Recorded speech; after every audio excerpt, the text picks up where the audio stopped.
दुनिया में वैसे तो कई भुता, खतरनाक, रहस्यमय और रोमांच से भरे स्थान हैं, लेकिन हम आपको कुछ ऐसी रहस्यमयी जगहों के बारे में बताने जा रहे हैं जिसके बारे में आपने शायद पहले नहीं सुना होगा। इसे इल्हा डी क्विमाडा ग्रांड कहते हैं। यह वाकई एक रहस्यमयी स्थान है। आखिर कैसे लाखों की संख्या में यहाँ सांप पैदा हो गए और कब से यह सांप यहाँ पर इस तरह बहुतायत में रहते हैं, यह निश्चित ही एक रहस्य है।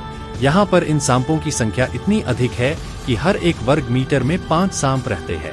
यहाँ के सांपों की गिनती विश्व के सबसे जहरीले सांपों में होती है। ये सांप यदि किसी को काट ले तो आदमी 10 से 15 मिनट के अंदर मर जाता है। संपूर्ण ब्राजील में सांपों के काटने से होने वाली मौतों में से 90% मौतों के लिए यहाँ के ही सांप जिम्मेदार होते हैं। वर्तमान में ब्राजील की नेवी ने लोगों के यहाँ घुसने पर प्रतिबंध लगा रखा है। नंबर 3, नरक या बुधा शहर अमेरिका के बोस्टन के ओहायो के पास एक गांव स्थित है जिसे हेल टाउन कहा जाता है। पूरा का पूरा गांव सुनसान पड़ा है। बोस्टन को 1806 में स्थापित किया गया था। 1974 में बिल काउंटी में एक राष्ट्रीय उद्यान बनाने के लिए यहाँ स्थित कई मकानों को ध्वस्त किया गया था। इस अफवाह के बाद कि सरकार यहाँ रासायनिक पदार्थ छिपा रही है, इस शहर को ऐसा ही छोड़ दिया गया। तभी से यह शहर वीरान पड़ा हुआ है, जिसके चलते इसके नरक का शहर होने की धारणा प्रचलित हो गई। अब लोग यहाँ जाने से डरते हैं। स्थानीय किंवदंती के अनुसार अब यह शैतानों का गांव है। नंबर 4, फ्रेंच कैटकोम्स पेरिस में जमीन से 20 मीटर गहराई में डिजाइन की गई यह जगह कब्रों का तहखाना नाम से प्रसिद्ध है। यहाँ 60 लाख डेड बॉडीज को संजोया गया है। इस तहखाने को मुर्दों की हड्डियों और खोपड़ियों से करीब 2 बाय 2 किलोमीटर लंबी दीवार के सहारे बनाया गया है। यह भयानक स्थान फ्रांस के पेरिस में है। 1785 में कब्रिस्तान की कमी के चलते कई लाशों को एक साथ एक गड्ढे में दफना दिया गया था।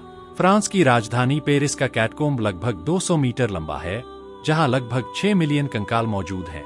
इस कैटकोम्ब को बहुत लोग देखने आते हैं। नंबर 5, गुड़ियों का द्वीप मैक्सिको सिटी से यह जगह 2 घंटे के सफर की दूरी पर है और बहुत खूबसूरत है, लेकिन यहाँ पर्यटक आने से डरते हैं क्योंकि इस जगह पर कदम कदम पर विकृत गुड़ियाएं, डॉल्स पेड़ों से लटकी हुई हैं, जो हर किसी को घूरती नजर आती हैं और जिन्हें देखने के बाद कोई एक कदम भी नहीं चल सकता।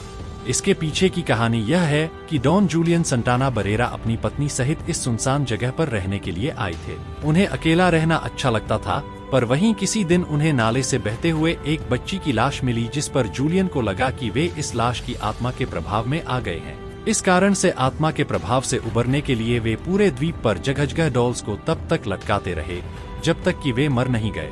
कहा जाता है कि उन्हें उनके भतीजे ने मृत अवस्था में पाया था। जूलियन को मरे 14 वर्ष हो गए हैं, लेकिन यहाँ लोग रोमांच की तलाश में आते हैं। Number 6, Hashima island. यह वीरान आइलैंड जापान में है। नागासाकी से 15 किलोमीटर की दूरी पर स्थित इस आइलैंड को भी भयानक माना जाता है। इसे 1890 में मित्सुबिशी कॉरपोरेशन ने अंडर वाटर कोल माइनिंग के लिए खरीदा था। इस दौरान एक्सीडेंट्स और बेकार रहन सहन के चलते यहाँ हजारों कैदियों की मौत हो गई। इस वजह से 1974 में इसे बंद कर दिया गया। 35 साल बाद 2009 में फिर से इसे दर्शकों के लिए खोला गया। इसी वजह से इस जगह को जापान की सबसे खतरनाक जगहों में से एक माना जाता है।